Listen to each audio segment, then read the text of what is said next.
Aleluia, aleluia, aleluia. Aleluia, aleluia, aleluia. O Senhor esteja convosco. Ele está no meio de nós. Proclamação do Evangelho de Jesus Cristo segundo Mateus. Glória a vós, Senhor. Naquele tempo, os fariseus fizeram um plano para apanhar Jesus em alguma palavra. Então, mandaram os seus discípulos, junto com alguns do partido de Herodes, para dizerem a Jesus: Mestre, sabemos que és verdadeiro e que, de fato, ensinas o caminho de Deus. Não te deixas influenciar pela opinião dos outros, pois não julgas um homem pelas aparências. Dize-nos, pois, o que pensas. É lícito ou não pagar imposto a César? Jesus percebeu a maldade deles e disse: Hipócritas, por que me preparais uma armadilha? Mostrai-me a moeda do imposto. Levaram-lhe então a moeda. E Jesus disse: De quem é a figura e a inscrição desta moeda? Eles responderam: De César.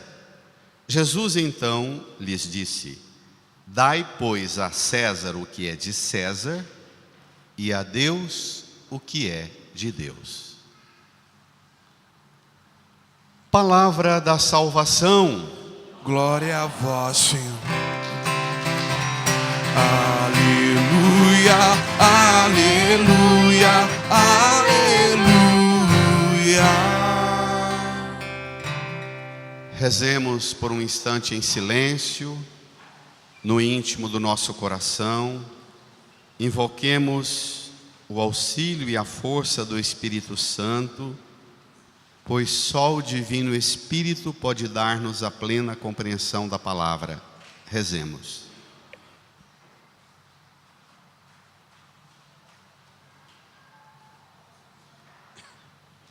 Amém. Queridas irmãs e irmãos, caminhamos com Jesus através do relato zeloso do evangelista Mateus. Estamos caminhando mais 3, 4 domingos e encerramos a leitura deste evangelho que nós iniciamos em novembro do ano passado.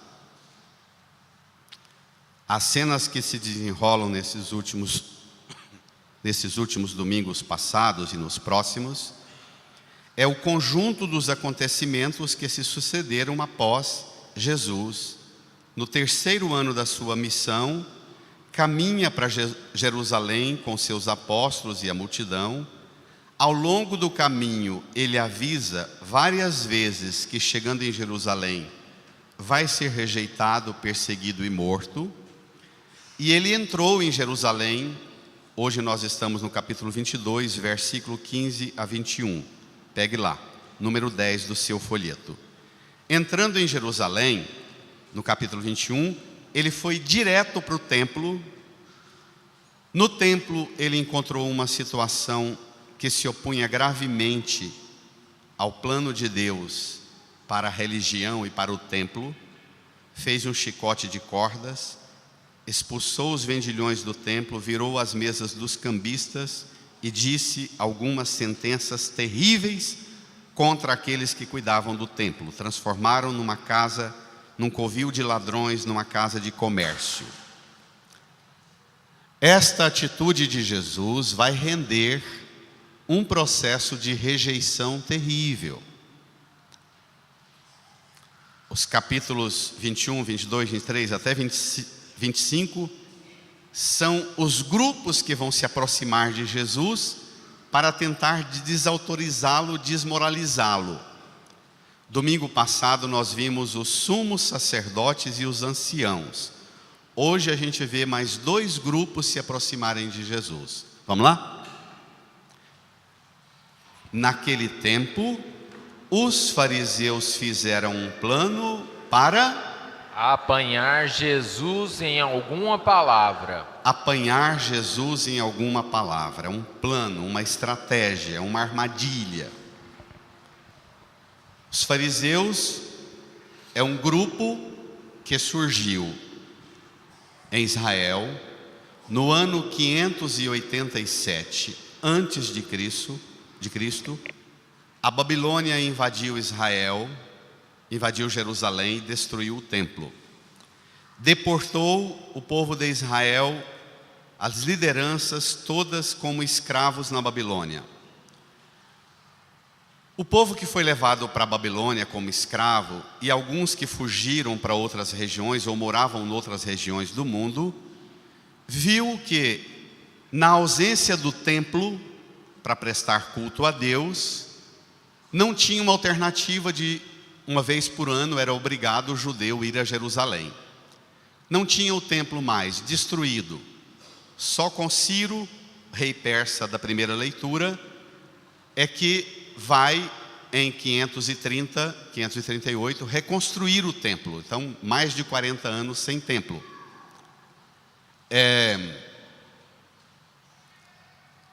Dentro do judaísmo surgiu um movimento curioso, que depois vai desencadear-se no grupo dos fariseus, que era um movimento que pregava: já que nós não temos o templo, nós temos ao menos a palavra, então vamos zelar da palavra.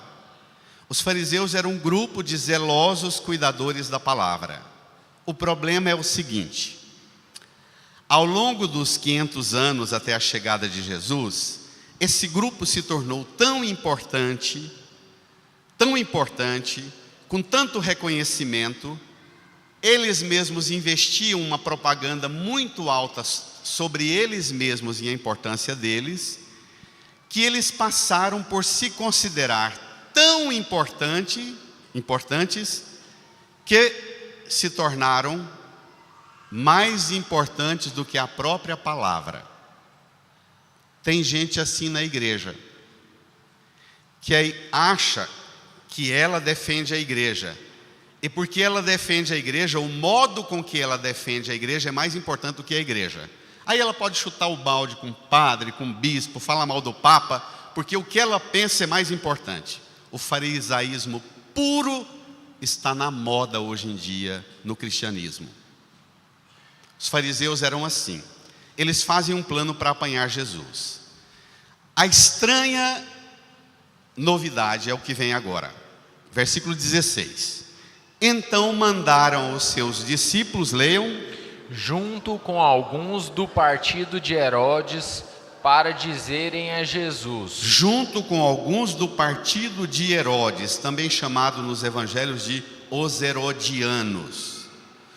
Os simpáticos à dominação romana no território de Israel. Em 63 a.C., o Império Babilônico, o Império Romano invadiu Israel, anexou Israel ao território do Império Romano. No período de Jesus, Herodes era o rei. Tinha um partido de simpatizantes à dominação de Herodes. Aqui tem uma nota importante. Os fariseus eram um movimento que consideravam a presença de um estrangeiro em Israel uma ofensa. Se essa presença era para a dominação e a exploração do povo com altas taxas de impostos, muitas e variadas taxas, aí eram chamavam de uma abominação a presença do Império Romano. E os fariseus diziam que Deus permitiu a entrada do Império Romano no território da Terra Santa para castigar o povo que ficou longe de Deus na observância da palavra. Pode deixar, depois na hora da conferência, deixa senão. Pode deixar, senão vai prestar mais atenção na vela do que na palavra. Agora é a hora da palavra, que é a lâmpada, mais do que a vela acesa. Vamos lá. Então, o que acontece? Os fariseus pregavam que a dominação romana era um castigo de Deus e que a única saída, Preste atenção, porque você vai associar com muita coisa que você vê por aí. Eles pregavam que a presença do Império Romano era o castigo de Deus, e só a piedade pessoal, o rigor na forma de rezar, de praticar jejum, de pagar o dízimo, de fazer doação no templo, de fazer penitência, só o rigorismo religioso penitente é que salvaria Israel da invasão romana. Seguramente você conhece católicos que acham que o rigor na forma com que ele se veste, reza, pratica os costumes religiosos, as devoções dele é que vai salvar a igreja. Mesmo modo, os fariseus pregavam isso. A piedade pessoal. Todo mundo tem que rezar igual amigo, senão não vai ter salvação para o mundo e para a igreja. Pronto. A questão é que eles achavam uma abominação a dominação romana, mas eles agora fazem uma aliança. Fariseus que se opunham gravemente ao domínio romano fazem uma aliança com os do partido de Herodes.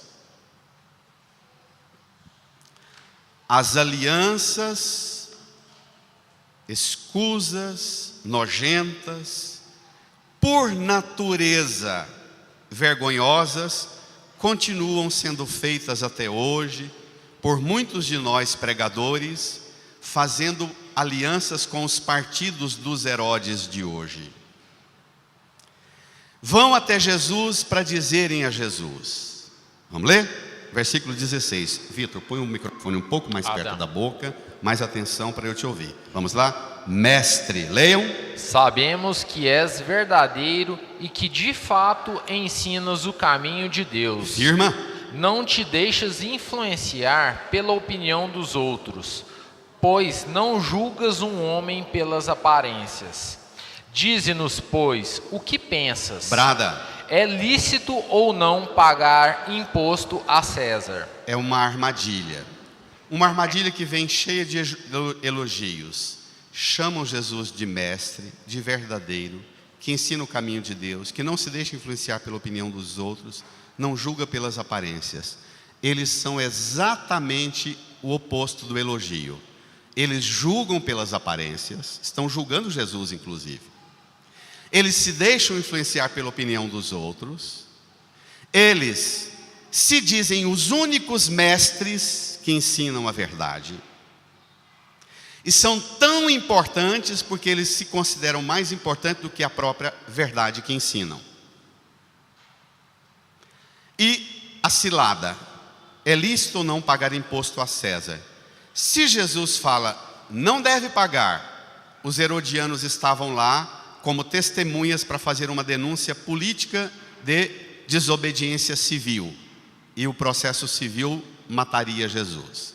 Se Jesus diz, paga, os fariseus estariam lá para levar aos sacerdotes uma denúncia dizendo, está vendo? Ele concorda com a dominação do Império Romano. No tempo de Jesus tinha um movimento, eles suspeitam, como muita gente de hoje vive levantando suspeita de nós padres, dos bispos e até do Papa. Eles suspeitavam que Jesus pertencia a um movimento radical, um grupo extremo de fanatismo nacionalista chamado zelotas ou zelotes.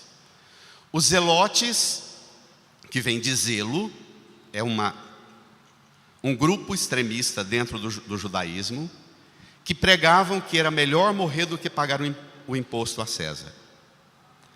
E de fato os zelotes mobilizaram um grande esforço, uma campanha contra a dominação do Império Romano. Eles vão ser os responsáveis pela revolta de Tito em 66 e o início da destruição do templo. Os zelotes eram um grupo fanático terrorista. Eles tinham um método sofisticado de fazer armadilha para matar inimigos. Saíam em grupo pela cidade, traziam um punhal muito bem guardado dentro da túnica, faziam um tumulto, alguém tirava, esfaqueava, apunhalava o que precisava, na ótica dele, ser eliminado, e saíam todo mundo, e todo mundo levantava suspeita sobre todo, mas ninguém saberia quem é que tinha matado. Muitas vezes passava o punhal, entregava para outro, que entregava para outro, e o punhal era o primeiro que saía. Os zelotes eram um movimento radical, que pregava que era melhor morrer, como um outro grupo, os essênios, pregavam, os essênios também pregavam que era melhor morrer do que pagar o imposto a César. Então suspeitavam que Jesus poderia ser de um desses grupos radicais, como o povo hoje quer que a igreja pertença aos grupos radicais, de direita ou de esquerda. Está assim de gente na igreja querendo que a igreja se torne serva dos Herodes e dos Césares e dos partidos zelotes e radicais de hoje, de direita ou de esquerda.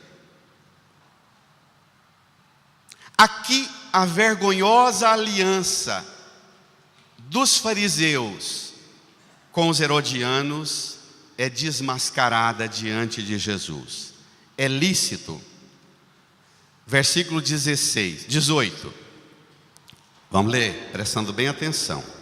Jesus percebeu a maldade deles e disse: Hipócritas, por que me preparais uma armadilha? Espere lá. Hipócritas. Hipo, prefixo, que significa abaixo. Crinem é um verbo que significa decidir. Hipócrita é quem decide por baixo, para menos. Hipócrita é também chamado o grupo dos atores do teatro grego, que uma mesma pessoa interpretava muitos personagens com as máscaras. Eu interpreto aqui, de frente da bancada, e vou tirando as máscaras e mudando as máscaras. É o ator que você, às vezes, confunde você porque tem uma maquiagem por baixo e as máscaras confunde o espectador. Jesus chama os fariseus de hipócritas, de fingidores, de atores, de gente que nivela por baixo.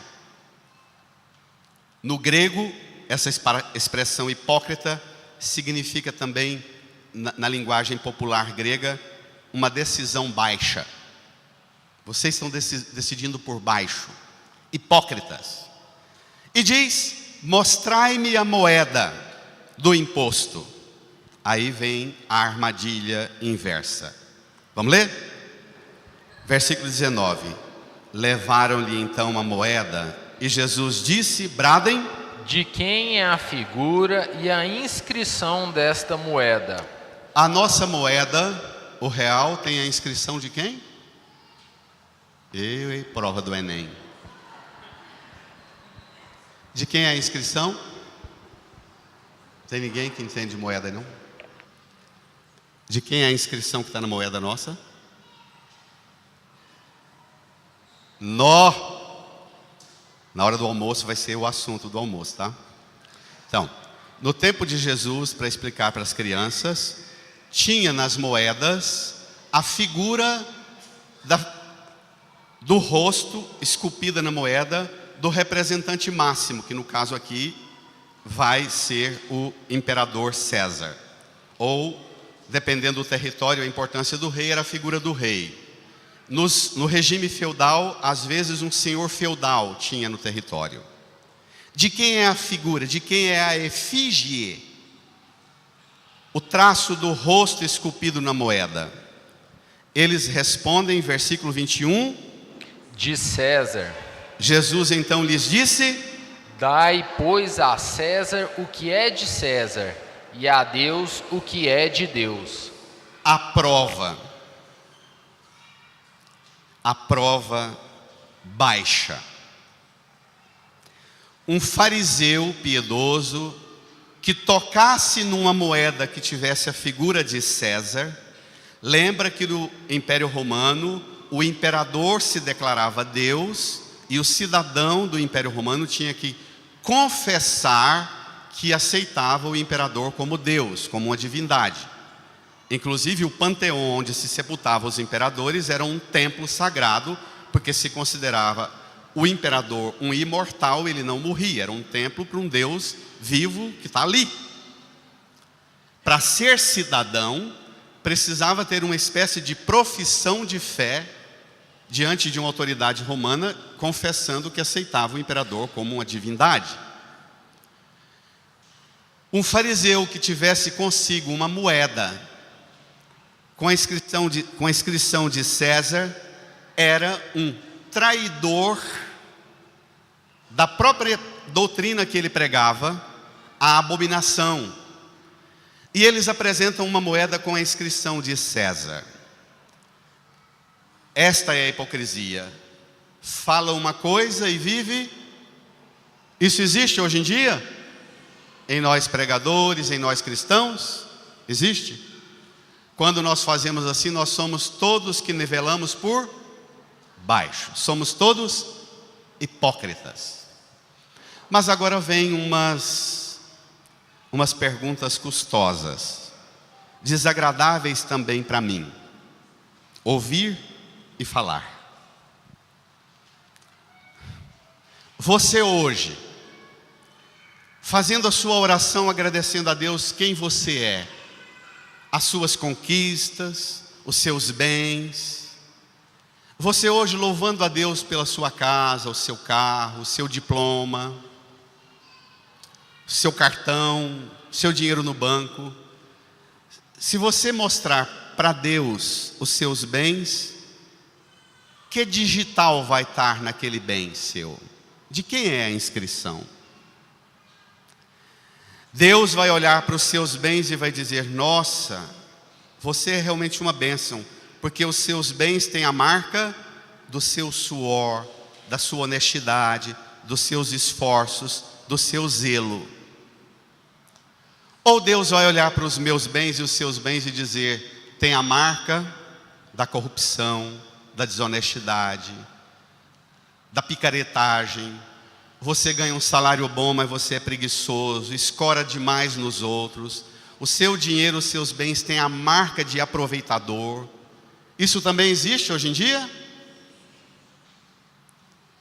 Seu dinheiro tem a marca da bênção do seu pai que trabalhou muito, mas você herdou esse bem, do seu avô que trabalhou muito, mas você tocou nos bens e deixou a marca de um explorador, aproveitador do suor alheio.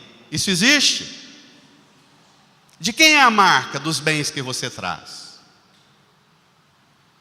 Que inscrição tem nos bens que você tem?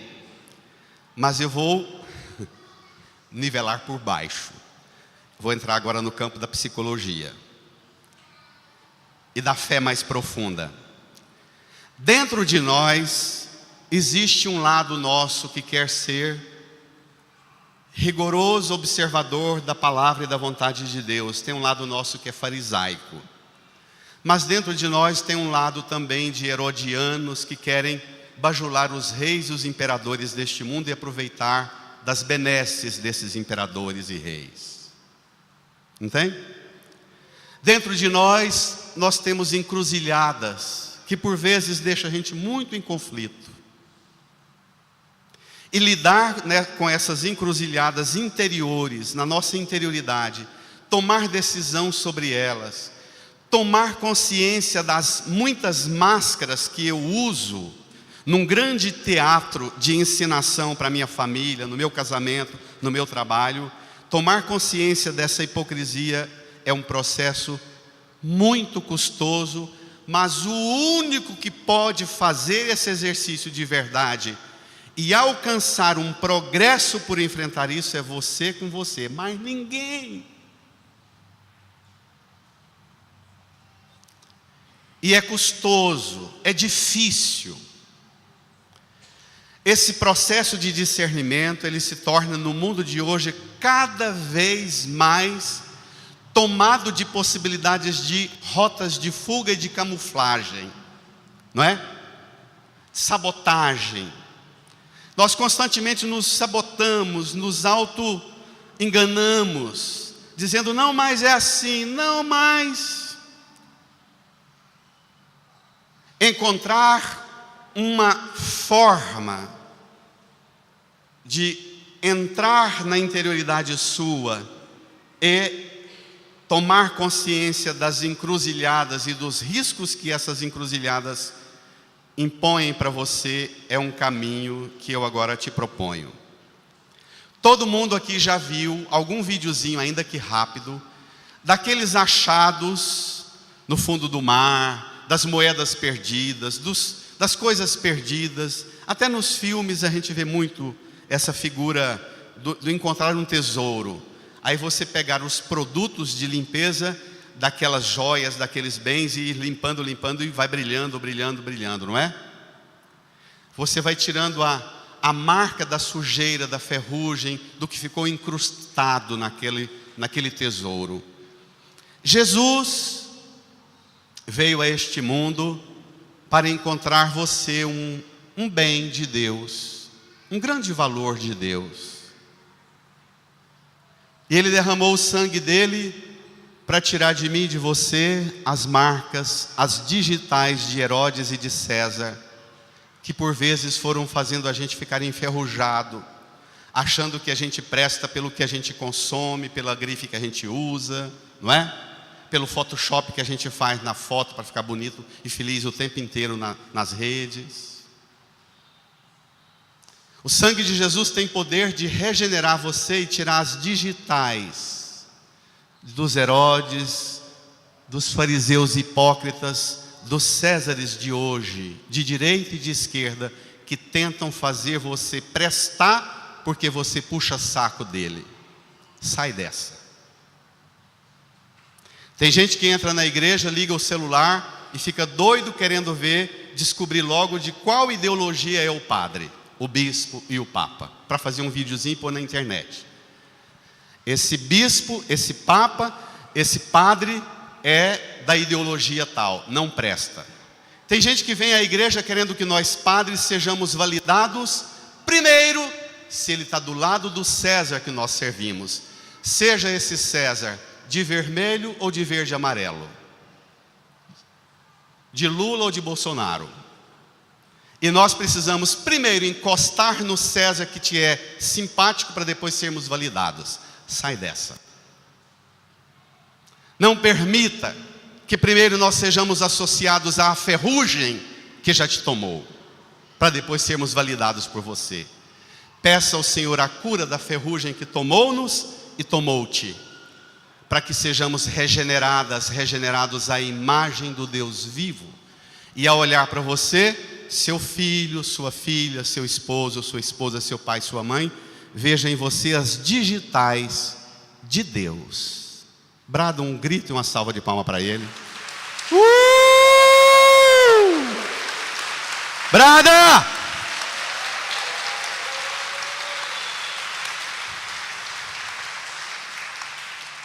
A gente que trabalha com gente, seja padre, médico, psicólogo, é tão sofrido quando a pessoa vem e a gente escuta e percebe a confusão que ela está, de herodianos, de cesarianos, não é? E de fariseus hipócritas. E a gente começa a ajudar a pessoa a livrar-se das máscaras, a encontrar ela mesma, a visitar as encruzilhadas internas, para que ela possa identificar em que situação ela está e quais são as digitais ou as efígies que tomou sua feição. É tão doloroso quando a gente percebe que o paciente ou fiel vai dizendo: nesse território eu não quero mexer, e não deixo o padre, o psicólogo, o médico mexer, e some da gente, não é doído?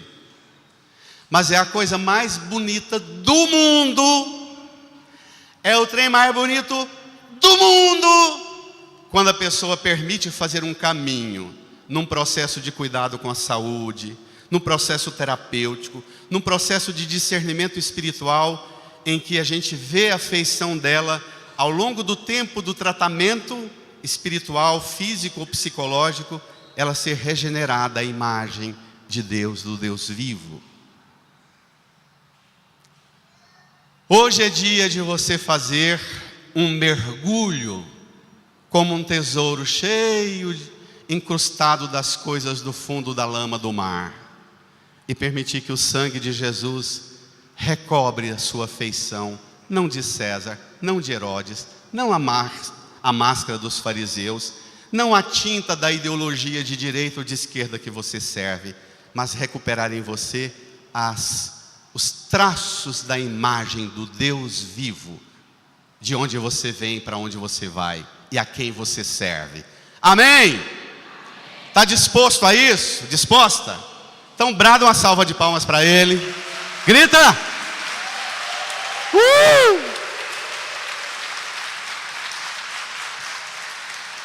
Irmã, irmão, seria muito mais rápido um atalho encostar num grupo desses, das ideologias, e querer que todo mundo viesse para o meu lado, ou para o meu partido, ou para a minha ideologia. Mas é preciso não entrar na rebelião dos zelotas, na rebelião da direita ou da esquerda. Entrar na grande graça que derrama abundantemente da cruz, do alto da cruz, em que Jesus oferece a você o dom salvífico. Proponho a você um exercício agora, de colocar-se na presença de Deus, de suplicar de Jesus a graça, de se libertar das armadilhas que fizeram para você, que fazem para você, e que você mesmo compra caro e paga caro, para ter umas armadilhas que te põem aprisionado no quadradinho das ideologias que você serve. Você foi feito para o todo de Deus. Incline a sua cabeça. Apoie-se bem o seu corpo no banco. E recorde como é que você cuida do seu corpo. Como é que você se alimenta. Dai a Deus o que é de Deus significa: pare de dar para o seu corpo o que não é de Deus, o que é de César. Olhe como você cuida do seu corpo, que é templo de Deus, templo do Espírito. Olhe como é que você cuida daquilo que é de Deus, e como você se devolve todo domingo na missa para Deus.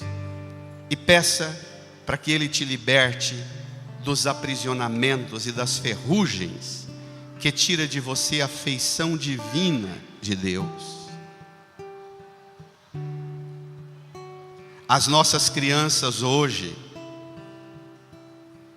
que são crianças inquietas, obesas e agitadas, porque ao invés de ter o colo do pai e da mãe, tem a tela do computador e do touch do celular para agitá-las. Dê a Deus o que é de Deus, não dê sua criança para o celular, para as redes, para distração. Se recorde do que você compra na feira e no supermercado para alimentar seus filhos. Você cuida da alimentação deles, dando a Deus o que é de Deus, o cuidado de uma criatura sagrada e divina que é seu filho? Ou você compra ração de ultraprocessados para desocupar da agitação e da inquietação deles? Dai a Deus o que é de Deus.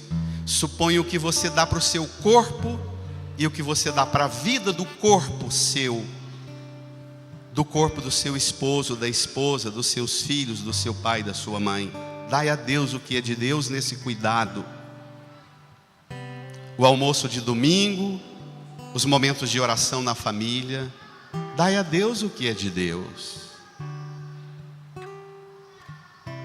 Devolva-te, devolva sua casa, devolva sua família, para que o mundo seja devolvido para Deus. Aquilo que o mal sequestrou seja devolvido para Deus, porque pertence a Deus. Continue sua oração pessoal, fale com Deus e peça a graça de ser regenerado no amor dEle, não no poder das máscaras, não no poder das ideologias, mas do amor de Deus e do seu amor, que vai regenerar em você e na sua família as feições, a efígie divina de Deus nele, nela. Reze.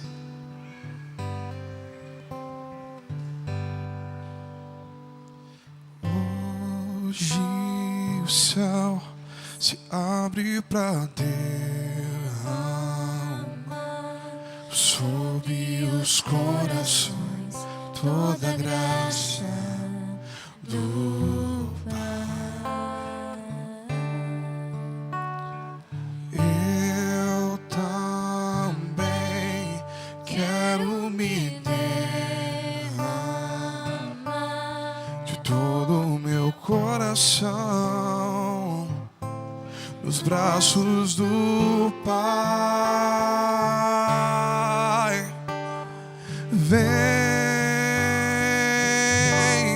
Espírito Santo, Com teu poder, com teu poder, tocar meu ser, fluir em mim. vem Espírito Santo, Vem, Espírito Santo, com teu poder, com teu poder, tocar meu ser, fluir em mim. Hoje o céu se abre pra derramar sobre os corações toda a graça do Pai. Pai, mãe, se você está com a sua criança, faça uma oração sobre ela. Põe a mão sobre a sua criança. Peça a graça de você regenerar no seu filho, na sua filha, a imagem de Deus. Peça essa graça.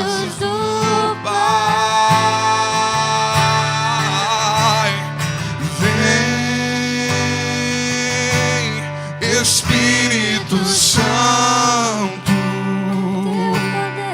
com teu poder, tocar meu ser, fluir em mim. Fiquemos de pé, elevemos as mãos. Canta, vem, brada, Espírito Santo, com teu poder, com teu poder, tocar meu ser, fluir em mim.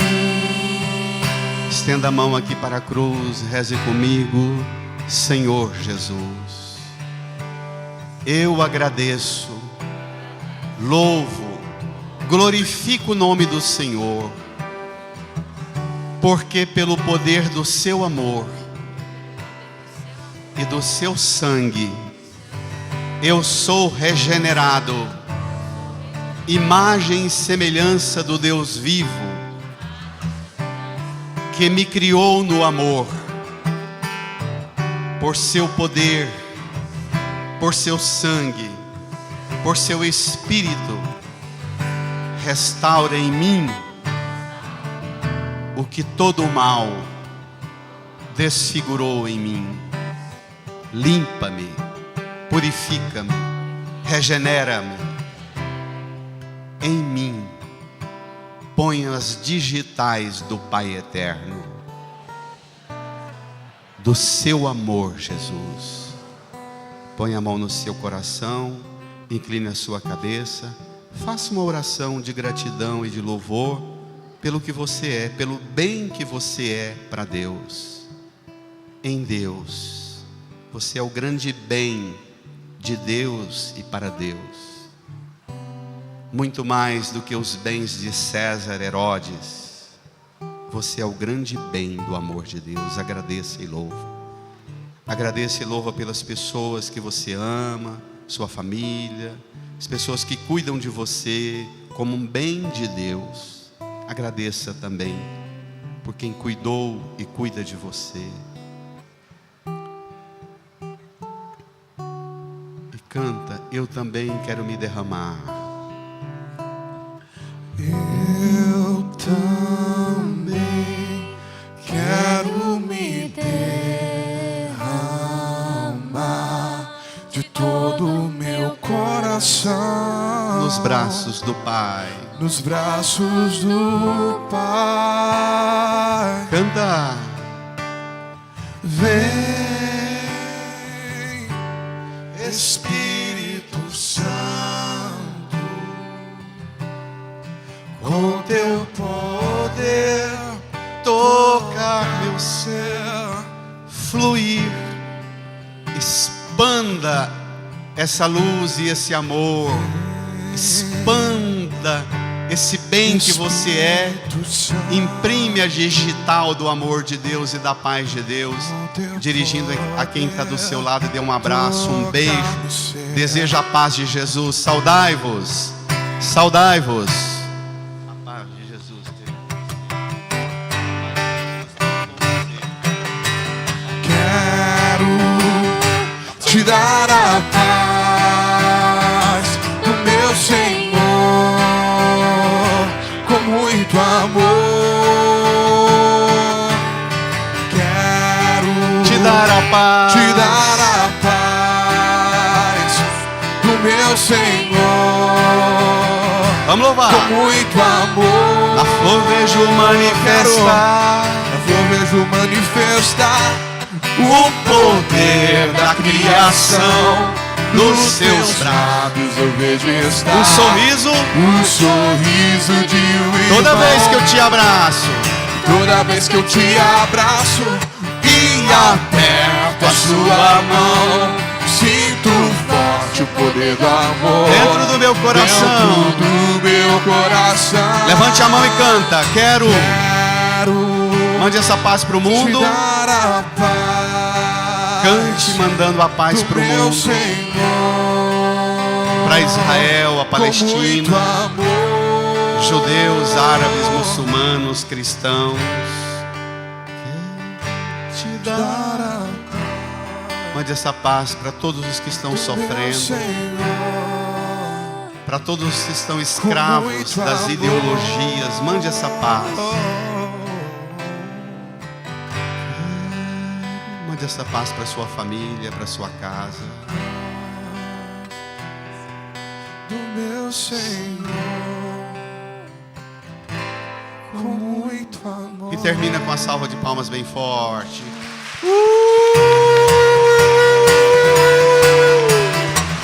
Brada!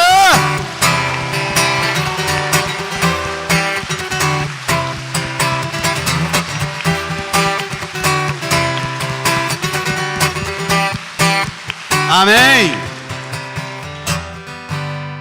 Creio em Deus Pai Todo-Poderoso, Criador do céu e da terra, e em Jesus Cristo, seu único Filho, nosso Senhor, que foi concebido pelo poder do Espírito Santo, nasceu da Virgem Maria, padeceu sobre Pôncio Pilatos, foi crucificado, morto e sepultado, desceu à mansão dos mortos, ressuscitou ao terceiro dia, subiu aos céus, está sentado à direita de Deus Pai Todo-Poderoso, donde há de vir a julgar os vivos e os mortos.